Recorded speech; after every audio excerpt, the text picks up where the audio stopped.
കടുവയുടെ ആക്രമണം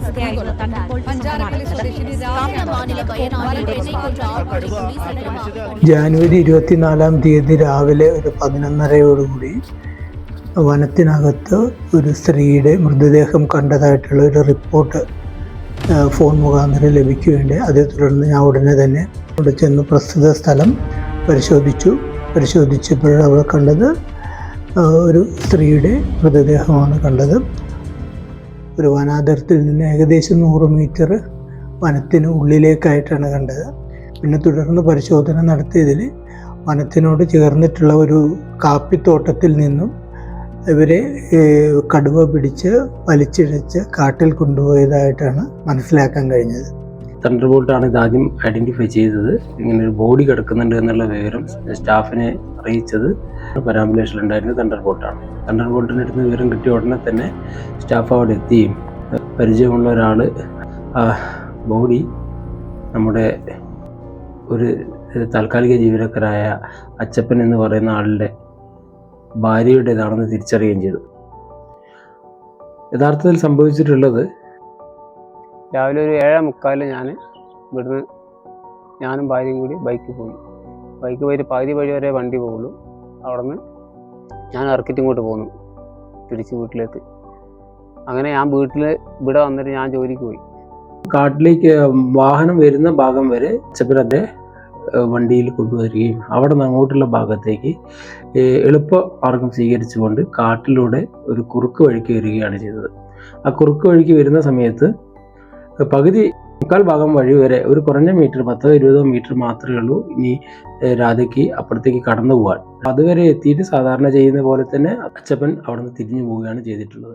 ഒരു 10-10:15 നമുക്ക് ഫോൺ വരുന്നത്. ഇങ്ങനെ ഒരു സംഭവമുണ്ട്, ആരാളെന്ന് അറിയില്ല. അങ്ങനെ വിളിച്ചിട്ട് നമ്മൾ പഞ്ചാരക്കുല്ലായിരുന്നു. പിന്നെ അവിടെ നിന്ന് തിരിച്ച് വേഗം പെട്ടെന്ന് വന്ന് സ്പോട്ടിലെത്തുമ്പോൾ കറക്റ്റ് നമ്മൾ ഭാര്യ ചെയ്തു. ഒരു 10-10:15 അത് കഴിഞ്ഞ് പിന്നെ എനിക്കൊന്നും ഓർമ്മയില്ല.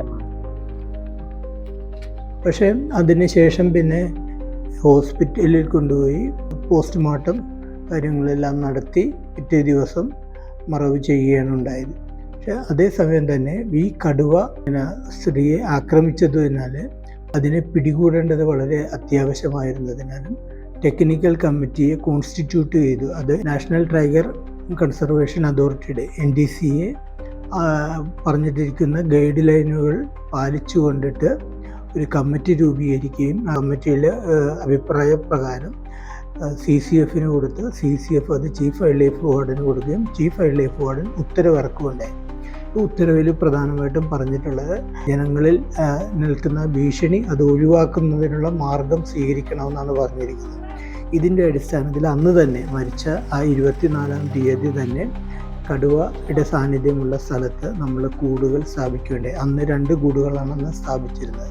അതിൻ്റെ കൂടെ തന്നെ ക്യാമറകളും വെച്ചിരുന്നു. ക്യാമറകൾ വെച്ച് നോക്കിയപ്പോഴും കടുവ കൂടിന് ചുറ്റും വന്നിട്ടുണ്ട്. കൂടിനകത്തുള്ള ആട്ടിൻകുട്ടിയായിരുന്നു നമ്മൾ ബെയ്റ്റായിട്ട് വെച്ചിരുന്നത്. പക്ഷേ ആ ബെയ്റ്റിനെ കഴിച്ചിട്ടില്ല. പക്ഷെ അത് ചുറ്റും നടന്ന് അതിൽ കൂട്ടിനെ അടിച്ച ഒരു ഇതായിട്ട് നമ്മൾക്ക് കാണാൻ കഴിഞ്ഞു. പക്ഷേ അകത്ത് പ്രവേശിച്ചിട്ടില്ല. പക്ഷേ ക്യാമറയിൽ പതിഞ്ഞിട്ടുണ്ട്. ഈ ക്യാമറയിൽ ലഭിച്ച വിഷ്വൽസുമായിട്ട് നമ്മൾ കമ്പയർ ചെയ്തതിൽ നമുക്ക് വയനാട്ടിലേലും കേരളത്തിലെ മൊത്തമാണെങ്കിലും നമുക്ക് ഡാറ്റാബേസ് ഉണ്ട്. ആ ഡാറ്റാബേസിലൊന്നും ഉൾപ്പെടാത്തൊരു കടുവയാണ് ഇതെന്ന് മനസ്സിലായി. ഈ പഞ്ചാരക്കൊല്ലി പ്രദേശത്ത് ഇതിന് മുന്നേ ഇത്തരത്തിലുള്ള ഒരു സംഭവങ്ങൾ ഒരു കേട്ടുകേൾവിയുള്ളു. കടുവ മണിയംകുന്ന് പ്രദേശത്ത് അവിടെ കണ്ടു, അല്ലെങ്കിൽ മറ്റിടങ്ങളിൽ ആളുകൾ കണ്ടു, അല്ലെങ്കിൽ അതിലെ പാസ് ചെയ്തു, അങ്ങനെയൊക്കെയുള്ള ഒരു സ്ഥിതിവിശേഷം മുമ്പ് ഉണ്ടായിട്ടുണ്ടെങ്കിലും പഞ്ചാരക്കൊല്ലി പ്രദേശത്ത് കടുവയുടെ ഒരു ആരെങ്കിലും ശ്രദ്ധയിൽപ്പെട്ടതായിട്ടുള്ള ഒരു വിഷയം മുൻകാലങ്ങളിൽ ഉണ്ടായിട്ടില്ല. വളരെ സങ്കടകരമായ ഒരു അവസ്ഥയായിരുന്നു. ആ സമയത്ത് തന്നെ നമ്മുടെ പട്ടികജാതി പട്ടികവർഗ വകുപ്പ് മന്ത്രി അദ്ദേഹം കൂടെ ആ സ്ഥലത്തേക്ക് എത്തുകയായിരുന്നു ചെയ്തത്. അപ്പോൾ നമ്മുടെ നാടിനെ ആകെ ഒരു നടുക്കുന്ന ഒരു വാർത്തയും ഒരു കാഴ്ചയായിരുന്നു അത്. നമ്മുടെ ആളുകൾ വല്ലാതെ പരിഭ്രാന്തരായി.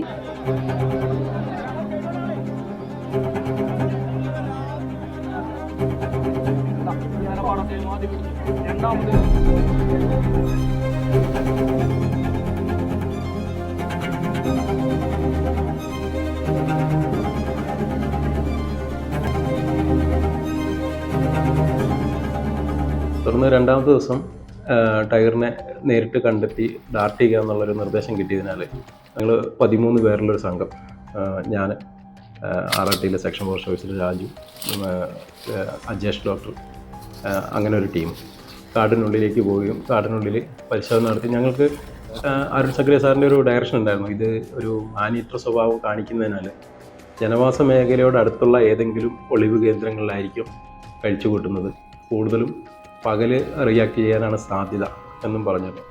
അപ്പോൾ അതുകൊണ്ട് ഞങ്ങൾ അങ്ങനെയുള്ള മേഖലകളാണ് പ്രത്യേകമായിട്ട് കേന്ദ്രീകരിച്ചത്. അപ്പോൾ ക്യാമറ ട്രാപ്പുകളിലെ ദൃശ്യങ്ങളൊക്കെ പരിശോധിച്ചിട്ട് ടൈഗർ ഉണ്ടാകാൻ സാധ്യതയുള്ള ഏരിയയിലേക്ക് ഞങ്ങൾ പ്രത്യേക സംഘം പോവുകയാണ് ഉണ്ടായത്. അപ്പോൾ ഞങ്ങൾ ഒരു ഏരിയ കവർ ചെയ്ത് കടുവിനെ സെർച്ച് ചെയ്യുന്നതായിരുന്നു. അപ്പോൾ ഞങ്ങൾ കുറേ ഏരിയ സെർച്ച് ചെയ്തു, പക്ഷെ അവിടെ ഒന്നും കടുവിൻ്റെ സാന്നിധ്യം കാണാൻ പറ്റിയില്ല. അപ്പോൾ അതൊക്കെ കഴിഞ്ഞ് ഞങ്ങൾക്ക് കുറച്ച് ക്ഷീണമൊക്കെ വന്നപ്പോൾ കുറച്ച് നേരം ഞങ്ങൾ ഒരു സ്ഥലത്ത് പോയി ഇരുന്നു. പിന്നെ അവിടെ നിന്ന് കുറച്ച് വെള്ളം പഴമൊക്കെ കഴിച്ചു. ഒരു 10 മിനിറ്റോളം ഞങ്ങളവിടെ റെസ്റ്റ് എടുത്തു. അവിടുന്ന് ഒരു 10 മീറ്റർ മുന്നോട്ട് പോയിരുന്നു. അപ്പോൾ ഞാനായിരുന്നു ഒരു ബാക്കിൽ. അപ്പോൾ കരിയലിൻ്റെ സൗണ്ട് കേട്ടപ്പോൾ ഞാൻ പെട്ടെന്ന് തിരിഞ്ഞു. അതേ സ്പീഡിൽ കടുവ എൻ്റെ മേത്തേക്ക് അടിച്ചിട്ടു. കടുവിൻ്റെ പല്ല് നേരെ ഷീൽഡിൻ്റെ ഇതിലാണ് കൊണ്ടത്, ഷീൽഡിൽ കൊണ്ട്. എൻ്റെ രണ്ടാമത്തെ അടിക്ക് എൻ്റെ ഈ വീണ് കിടക്കുമ്പോൾ എന്നെ കടുവടിച്ച്. രണ്ടാമത്തെ അടിക്ക് എൻ്റെ കൈക്ക് 2 നഖം കൊണ്ടായിരുന്നു. ഈ സമയത്ത് ഞാൻ തൊട്ട് മുമ്പിലുണ്ടായിരുന്നു. തിരിഞ്ഞു നോക്കുമ്പോൾ JCBയുടെ പുറത്ത് ഈ കടുവ പെട്ടെന്ന് ആക്രമിച്ച് ചാടി കയറുന്നൊരു സീനായിരുന്നു ഞാൻ കണ്ടിരുന്നത്. ആ സമയം തന്നെ പെട്ടെന്ന് തന്നെ ഒച്ചപ്പാടുണ്ടാക്കുകയും കൂടാതെ ആകാശത്തേക്ക് ഒരു റൗണ്ട് റിവോൾവർ ഉപയോഗിക്കുകയും ഈ സമയത്ത് തന്നെ ടൈഗർ പെട്ടെന്ന് ഓടിക്കുകയും ചെയ്യുകയുണ്ടായി. ഞങ്ങൾ കൂടുതൽ ബുദ്ധിമുട്ടുകൾ വരാതെ ചെറിയ പരിക്കേറ്റ ഞങ്ങളെ സഹപ്രവർത്തകരെ അവിടുന്ന് സുരക്ഷിതമായ സ്ഥലത്തേക്ക് മാറ്റുകയും ഞങ്ങൾ പിന്നീട് പുറത്തെത്തിച്ച് ആവശ്യമായ ചികിത്സ നൽകുകയും ചെയ്യുകയാണ് ചെയ്തത്. അന്ന് ഈ ഇൻസിഡൻറ്റ് ഉണ്ടായതിനാൽ നമുക്ക് മനസ്സിലായത് എന്താണെന്ന് പറഞ്ഞു കഴിഞ്ഞാൽ ഇതിന് ഒരു ആംബുഷും അതോടൊപ്പം തന്നെ മറിഞ്ഞു നിന്നിട്ട് ആക്രമിക്കുന്നതും അതോടൊപ്പം തന്നെ ഇത് വീക്കായിട്ടുള്ള ഒരു സ്റ്റോക്കിംഗ് മോഡലുള്ള ഒരു കടുവയാണെന്ന് നമുക്ക് അവരുടെ ഒബ്സർവേഷനിൽ നിന്ന് മനസ്സിലായി. എന്താണെങ്കിലും ജനങ്ങൾക്കൊരു ഭീഷണി ഉളവാക്കുന്നത് കൊണ്ടിട്ട് ഈ ഭീഷണി ഉണ്ടാക്കുന്ന കടുവയെ പിടികൂടുക എന്നുള്ളത് ഞങ്ങൾക്ക് ഏറ്റവും വലിയ ഒരു ചലഞ്ചിങ് ആയിട്ടായിരുന്നു. വൈകുന്നേരത്തോട് കൂടിയിട്ട് നമ്മൾ ഇൻറ്റീരിയർ കോമ്പിങ് നിർത്തുകയും ഫ്രിഞ്ച് ഏരിയയിൽ കോൺസെൻട്രേറ്റ് ചെയ്യുകയും ചെയ്തു. രാത്രിയിൽ നമ്മൾ വൈകുന്നേരം 6 മണി മുതൽ ഒരു 6ഓളം ടീമിനെ സജ്ജമാക്കിയിട്ട് ശക്തമായ നൈറ്റ് പട്രോളിംഗ് നടത്താൻ തീരുമാനിച്ചു. നമ്മൾ 144 പ്രഖ്യാപിച്ചിരുന്നു. ബഹുമാനപ്പെട്ട കളക്ടർ അതുപോലെ തന്നെ റവന്യൂ അധികാരികൾ അതിനുള്ള മുന്നൊരുക്കങ്ങളെല്ലാം ചെയ്തു. പോലീസ് ഡിപ്പാർട്ട്മെൻറ്റ് വളരെയധികം സഹകരിച്ചിരുന്നു. എല്ലാ ഡിപ്പാർട്ട്മെൻറ്റുകളും. അങ്ങനെ ഏകദേശം 12 മണിയോട് കൂടിയിട്ട് ഞാനൊരു ബാച്ചിൻ്റെ കൂടെ ഉണ്ടായിരുന്നു. അവർ പെട്ടെന്ന് പറഞ്ഞു കാട്ടികൾ പെട്ടെന്ന് മൂവ്മെൻറ്റ് കണ്ടിട്ടുണ്ടെന്ന് പറഞ്ഞു. അപ്പം അവിടെ ഞങ്ങൾ അന്വേഷിച്ച് ചെന്ന് നോക്കി. അപ്പം ആ സമയത്ത് കാട്ടികൾ പോയി എന്നുള്ളത് ശരിയാണ്, പക്ഷേ അവിടെയൊന്നും രാത്രി ആയതുകൊണ്ട് നമ്മൾ സെർച്ചൊന്നും നടത്തിയില്ല. പിന്നെ അതിൻ്റെ കുറച്ച് മുകളിലായിട്ട് നമ്മളൊരു കേജ് ഇൻസേർട്ട് ചെയ്തതുകൊണ്ട് ടൈഗറിനെ ഡിസ്റ്റർബ് ചെയ്യാതിരിക്കാൻ വേണ്ടിയിട്ട് നമ്മൾ ഡ്രോൺ മൂവ്മെൻ്റ് ഒന്നും നടത്തുകയും ചെയ്തില്ല. വരയാൽ ഡെപ്യൂട്ടി റേഞ്ചർ ആനന്ദിൻ്റെ നേതൃത്വത്തിലുള്ള നൈറ്റ് പട്രോളിംഗ് ടീമിനെ വിവരം അറിയിച്ചതിനെ തുടർന്ന് അവർ ആ ഭാഗങ്ങളിലൊക്കെ ക്യാമ്പ് ചെയ്തു. പിന്നീട് ബേസ് ക്യാമ്പിലേക്ക് ഏകദേശം ഒരു രാവിലെ 2:10 മണിക്ക് 27-ാം തീയതി രാവിലെ 2:10 ഒരു ഫോൺ കോൾ വരികയാണ്, സാർ ഇന്ന ഭാഗത്ത് ടൈഗറിനെ കണ്ടിട്ടുണ്ടെന്ന്. അപ്പോൾ ടൈഗർ ഇങ്ങനെ റോഡിൽ ക്രോസ് ചെയ്യുന്നതായിട്ട് കണ്ടു. അങ്ങനെ അതിനെ ഫോളോ ചെയ്ത് അവിടെ ചെന്നപ്പോൾ അതിൻ്റെ തൊട്ടടുത്തുള്ള ഒരു കാട്ടിലേക്ക് ടൈഗർ ഇറങ്ങിയതായിട്ടാണ് മനസ്സിലായത്. ടൈഗറിനെ കണ്ട അവസ്ഥ ചോദിച്ച സമയത്ത് അവർ പറയുന്നത് വളരെ ക്ഷീണിതനാണ്, അതിന് ഒന്ന് നടക്കാനുള്ള ബുദ്ധിമുട്ടൊക്കെ ഉള്ളതായിട്ട് അവരെ ശ്രദ്ധയിൽപ്പെട്ടു. പക്ഷെ അവരതിനെ ഇരുന്ന് മോണിറ്റർ ചെയ്ത സമയത്ത് കുറേ സമയം അത് പഞ്ചാരക്കൊല്ലി ഭാഗത്തുള്ള റൂട്ടിലാണ് അതുള്ളത്. പിലാക്കോ പഞ്ചാരക്കൊല്ലി റോഡിൻ്റെ ഭാഗത്ത് 3 റോഡിൽ സമീപത്താണെന്ന് പറഞ്ഞു. ആ സമയത്ത് തന്നെ രാത്രിയിൽ തന്നെ സ്ഥലത്ത് ക്യാമ്പ് ചെയ്തിട്ടുണ്ടായിരുന്ന വെറ്റിനറി ടീമുമായിട്ട് ഡോക്ടർ രാജേഷ് മോഹൻദാസ് ഉണ്ടായിരുന്നു. അതോടൊപ്പം തന്നെ മറ്റുള്ള ടീം RRT ടീം മൊത്തം ഉണ്ടായിരുന്നു. എല്ലാവരും കൂടെ ചേർന്നിട്ട് നമ്മൾ ആ ഭാഗത്തേക്ക് ക്ലിയർ കട്ടായിട്ടുള്ള ഒരു പരാമ്പുലേഷന് പോയി. ടൈഗറിനെ നമ്മൾ കണ്ടെങ്കിലും അതിനെ ഡാർട്ട് ചെയ്യാനോ അല്ലെങ്കിൽ പെട്ടെന്ന് ഇതെടുക്കാനോ നമുക്ക് പറ്റിയില്ല. അത് ഓടി ഹൈഡ് ചെയ്യുകയാണ് ചെയ്തത്. അതിൻ്റെ നേച്ചർ ആയതുകൊണ്ട് ഹൈഡ് ചെയ്യുകയാണ് ചെയ്തത്.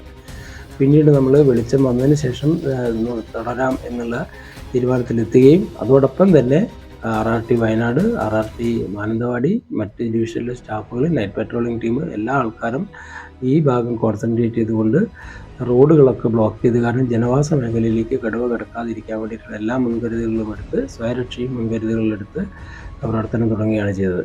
എന്നിട്ട് ഞങ്ങളൊരു 6 മണിയായപ്പോഴേക്കും എല്ലാ സജ്ജീകരണങ്ങളോടും ചേർന്ന് എല്ലാ പ്രൊട്ടക്റ്റീവ് ഗിയേഴ്സും ഞങ്ങൾ എടുത്തുകൊണ്ടിട്ട് ടൈഗറിനെ പിടികൂടുന്നതിന് വേണ്ടിയിട്ട് മയക്കുവെടിയും മറ്റുള്ള എല്ലാ സംഘങ്ങളുമായിട്ട് അരുൺ സക്രിയ ഡോക്ടറുടെ നേതൃത്വത്തിൽ ഉള്ള സംഘം ഇതിലേക്ക് തിരച്ചിൽ ആരംഭിക്കുകയുണ്ടായി. തിരച്ചിൽ ആരംഭിച്ച് ഏകദേശം വനാതിർത്തിയിൽ നിന്നൊരു 5 മീറ്റർ കഴിഞ്ഞപ്പോഴേക്കാണ് ഈ ടൈഗറിനെ സ്പോട്ട് ചെയ്തത്. ആ ടൈഗറിനെ സ്പോട്ട് ചെയ്ത് അതിനെ മയക്കുവെടി വെട്ടാനായിട്ട് നോക്കുമ്പോഴാണ് അത് കിടക്കുന്ന ഒരവസ്ഥയിലാണ്, അനങ്ങുന്നില്ല. അപ്പോൾ ഒരു സംശയം തോന്നി, ഇതെന്താണ് അനങ്ങാത്തതെന്നുള്ള. അങ്ങനെ നമ്മൾ ടൈഗറിനടുത്ത് ചെന്ന് പരിശോധിച്ചപ്പോൾ അത് ചത്ത നിലയിലായിരുന്നു കണ്ടത്. ആ ടൈഗറിൻ്റെ പ്രാഥമിക പരിശോധന നടത്തിയതിൽ ആഴത്തിലേറിയ മുറിവുകൾ, പ്രധാനമായിട്ടും 4 മുറിവുകൾ കണ്ടിട്ടുണ്ട്. കാലിന് പരിക്ക് കണ്ടിട്ടുണ്ട്. കുറച്ച് മുമ്പായിട്ടുള്ള ഒരു അറ്റാക്കോ അല്ലെങ്കിൽ എന്തുകൊണ്ടാണത് വന്നിട്ടുള്ളത് എന്ന് നമുക്ക് മനസ്സിലായി. പ്രാഥമിക നിഗമനത്തിൽ തന്നെ നമുക്ക് വിശദമായ കാര്യങ്ങൾ കണ്ടിട്ട് മനസ്സിലായിട്ടില്ല. എന്നിരുന്നാലും ഇൻഫൈറ്റ് ആവാനാണ് സാധ്യത എന്ന് കൂട്ടത്തിലുള്ള എക്സ്പെർട്ടിൻ്റെ അഭിപ്രായം ഞാനിവിടെ രേഖപ്പെടുത്തിയാണ്. പിന്നെ നമ്മൾ ആ ടൈഗറിനെ അവിടെ നിന്ന് ബത്തേരിക്കടുത്തുള്ള കുപ്പാടിയിലുള്ള ഞങ്ങളുടെ വെറ്റിനറി സെൻറ്ററിലേക്ക് കൊണ്ടുവരികയുണ്ടായി.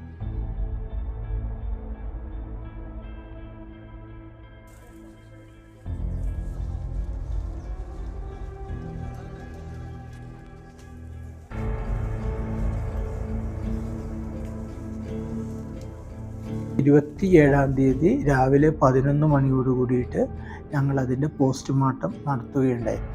നാഷണൽ ടൈഗർ കൺസർവേഷൻ അതോറിറ്റിയുടെ പ്രോട്ടോകോൾ പ്രകാരമുള്ള പോസ്റ്റ്മോർട്ടം നടപടികൾ ആരംഭിച്ചു. പോസ്റ്റ്മോർട്ടത്തിന് നേതൃത്വം നൽകിയത് ഡോക്ടർ അരുൺ സക്കറിയ, കൂടെ നമ്മുടെ assistant forest veterinary officer doctor Ajesh Mohandas, Kannur FDAന്റെ വെറ്റിനറി ഡോക്ടറായിട്ടുള്ള ഡോക്ടർ ഇലിയാസ്, അതോടൊപ്പം തന്നെ ഒരു പബ്ലിക്കായിട്ടുള്ള അല്ലെങ്കിൽ നമ്മുടെ സർക്കാരിലുള്ള മറ്റൊരു വെറ്റിനറി ആയിട്ടുള്ള ശ്രീമതി ലക്ഷ്മി, പാടിച്ചിറ ആനുവൽ ഹസ്ബൻഡറിയിലെ ഡോക്ടറാണ്. കൂടെ തന്നെ നമ്മുടെ DFO, അതേപോലെ തന്നെ വൈൽഡ് ലൈഫ് വാർഡൻ, കൂടാതെ CCF ദീപ മാഡത്തിൻ്റെ സാന്നിധ്യം പ്രത്യേകമായിട്ട് എടുത്ത് പറയുന്നു. പിന്നീട് ഈ കാര്യങ്ങളൊക്കെ നമ്മൾ ബോധ്യപ്പെടുത്തുന്നതിന് വേണ്ടിയിട്ട് ബഹുമാനപ്പെട്ട ചീഫ് വൈൽഡ് ലൈഫ് വാർഡൻ സ്ഥലത്ത് എത്തുകയും അദ്ദേഹം സന്ദർശിക്കുകയും ചെയ്തിട്ടുള്ളതാണ്. പ്രത്യേകിച്ചും ഈ കടുവ തന്നെയാണോ പിന്നെ പിടികൂടിയത് അല്ലെങ്കിൽ മരണപ്പെട്ടതെന്നുള്ളത് ഞങ്ങൾക്കൊരു കൺഫ്യൂഷൻ ആയിരുന്നു. കാരണം ഇത് തന്നെയാണോ രാധയെ കൊലപ്പെടുത്തിയ കടുവ എന്നുള്ള കാര്യത്തിലും ഒരു വ്യക്തത വരുത്താൻ വേണ്ടി പോസ്റ്റ്മോർട്ടം കഴിഞ്ഞിട്ടാണ് അത് ഈ കടുവ തന്നെയാണ് എന്നുള്ള കാര്യം നമുക്ക് ഉറപ്പാക്കാൻ വേണ്ടി കഴിഞ്ഞിട്ടുള്ളത്. ഇതിന്റെ പോസ്റ്റ്മോർട്ടം നടപടികൾക്ക് ശേഷമാണ് ഈ വാർഡിലൊരു ജനപ്രതിനിധി എന്ന നിലയിൽ ആ കടുവയുടെ പിന്നെ ആമാശയത്തിൽ അല്ലെങ്കിൽ വയറ്റിൽ കണ്ടെത്തിയിട്ടുള്ള ഇത്തരത്തിലായിട്ടുള്ള ഈ എവിഡൻസുകൾ, രാധേച്ചിയുടെ മുടിയും അതുപോലെ തന്നെ കമ്മലടക്കം ഈ പോസ്റ്റ്മോർട്ടത്തിൽ നമുക്ക് കാണാൻ വേണ്ടി സാധിച്ചു. അത് വളരെ എന്നെ സംബന്ധിച്ച് വളരെ വേദന ഉണ്ടാക്കിയിട്ടുള്ളൊരു കാര്യമാണ്. ഞങ്ങൾക്ക് വേണ്ടിയിട്ട് അവരെ ജീവൻ കൊടുക്കാൻ തയ്യാറായിട്ടാണ് അവർ കാട്ടിലോട്ട് പോയിട്ടുള്ളത്. കാരണം ആ സമയത്താണ് കടുവയുടെ ഒരു ഇൻസിഡൻസും കൂടി ഒരു RRT-കാരൻ ഉണ്ടായിട്ടുണ്ട്. കാരണം അവരും മനുഷ്യരാണ്, അവർക്കും കുട്ടികളുണ്ടാവും, ഭാര്യമാരുണ്ട്, ഉമ്മയുണ്ട്, ഉപ്പയുണ്ട്, അമ്മയുണ്ട്, എല്ലാവരും ഉണ്ടാവും. കാരണം അവരതൊന്നും വകവെക്കാതെയാണ് കാട്ടിലോട്ട് നമ്മുടെ സേഫ്റ്റിക്ക് വേണ്ടിയിട്ട് അവർ പോയത്. കാരണം അവരെത്ര അഭിനന്ദിച്ചാലും മതിയാവില്ല. ഇനി വരുന്ന എന്ത് പ്രശ്നങ്ങൾ ഉണ്ടാവും, ഇവിടെ ഇനിയും വരാം. കാരണം കാടുകളാണ്, ആന വരാം, പുലി വരാം, ഈ കടുവ, വന്യജീവികളൊക്കെ പുറത്തു വരാം. ആ സമയത്ത് ഞങ്ങൾ പറയുന്നത് വെച്ചാൽ ഞങ്ങൾ ഇവരൊരു ഒത്തൊരുമിച്ച് RRT-നോട് ഒത്തൊരുമിച്ചിട്ട് ഫോറസ്റ്റ് ഡിപ്പാർട്ട്മെൻറ്റിൽ ഒത്തൊരുമിച്ച് അതിനുള്ള എന്താണ് സൊല്യൂഷൻ, നമുക്ക് എന്താണ് അതിന് ചെയ്യാൻ പറ്റുക എന്നുള്ളത് കൂടി നമ്മളെ കൂടി ആലോചിച്ചിട്ടേ ചെയ്യും. കടുവകളുടെ മേറ്റിംഗ് സീസണാണ്. മേറ്റിംഗ് സീസൺ ആയതുകൊണ്ടിട്ട് തന്നെ അത് വളരെയധികം ദൂരം സഞ്ചരിക്കാൻ സാധ്യതയുണ്ട്. അതിനാൽ തന്നെ ഈ കാലഘട്ടങ്ങളിൽ നമ്മൾ കുറച്ച് ജനങ്ങൾ പ്രത്യേകിച്ച് ഒന്ന് ശ്രദ്ധിക്കേണ്ടതുണ്ട്. വനാതിർത്തികളിലും അല്ലെങ്കിൽ വനത്തിലൂടെ നടന്നു പോകുമ്പോഴും കഴിയാവുന്നത് നമ്മൾ ഒറ്റയ്ക്ക് പോകാണ്ടിരിക്കുക, അസമയങ്ങളിൽ സഞ്ചരിക്കാണ്ടിരിക്കുക. ഈ വന്യമൃഗങ്ങളെ നമ്മൾ വിചാരിക്കുന്ന പോലെ, പ്രത്യേകിച്ച് കടുവയെ നമ്മൾ ഏതെല്ലാം തരത്തിലുള്ള ഫെൻസിങ്ങോ അല്ലെങ്കിൽ ട്രഞ്ചോ അല്ലെങ്കിൽ ഒരു കൽമതലോ കൊണ്ടിട്ട് നമുക്ക് ഇതിനെ തടസ്സപ്പെടുത്താൻ, അതിനെ പിടിച്ചു നിർത്താൻ പറ്റില്ല. ഇത് ബ്രീഡിങ്ങിന് വേണ്ടിയിട്ട് പല സ്ഥലങ്ങളിലേക്കും ഇണയെ അന്വേഷിച്ച് യാത്ര ചെയ്യാറുണ്ട്. അപ്പോൾ അതുകൊണ്ട് തന്നെ വളരെയധികം ഗർജനങ്ങളും നമുക്ക് ശബ്ദങ്ങൾ കേൾക്കാവുന്നതാണ് നമുക്ക് പലയിടത്തും. കാരണം എന്താ വെച്ചാൽ ഇതിൻ്റെ ഒരു ബ്രീഡിങ് സീസൺ, അതിന് ഇണയെ ആകർഷിക്കാൻ വേണ്ടിയിട്ടാണ് ഈ ശബ്ദം അധികം ഉണ്ടാക്കുന്നത്. അപ്പോൾ അതുകൊണ്ട് എല്ലാവരും സഹകരിച്ച് നമുക്ക് മുന്നോട്ട് പോകണം. എല്ലാവരും പക്ഷേ ജാഗ്രത പൂർണ്ണമായിട്ടും പുലർത്തണം. ഇത് ഒരു അഭ്യർത്ഥനയായിട്ട് കണക്കാക്കിയാൽ മതി. ഇത് നിർദ്ദേശമൊന്നുമല്ല. എല്ലാവരും നമ്മൾ സഹകരിച്ചാൽ മാത്രമേ പറ്റുള്ളൂ. കൂടുതലായിട്ട് ഞങ്ങൾ രാത്രിയും പകലും ഉദ്യോഗസ്ഥർ പെട്രോളിംഗ് നടത്തുന്നുണ്ട്. വന ഉദ്യോഗസ്ഥരാണെങ്കിലും പോലീസാണെങ്കിലും പെട്രോളിംഗ് നടത്തുന്നുണ്ടെങ്കിലും പക്ഷേ ചില സാഹചര്യങ്ങൾ നമ്മൾ അപ്രതീക്ഷിതമായിട്ട് ഉണ്ടാകാൻ സാധ്യതയുണ്ട്. അത് എല്ലാവരും ഒന്ന് ശ്രദ്ധിക്കണമെന്ന് പ്രത്യേകം ഓർമ്മിപ്പിക്കുന്നു. നമസ്കാരം.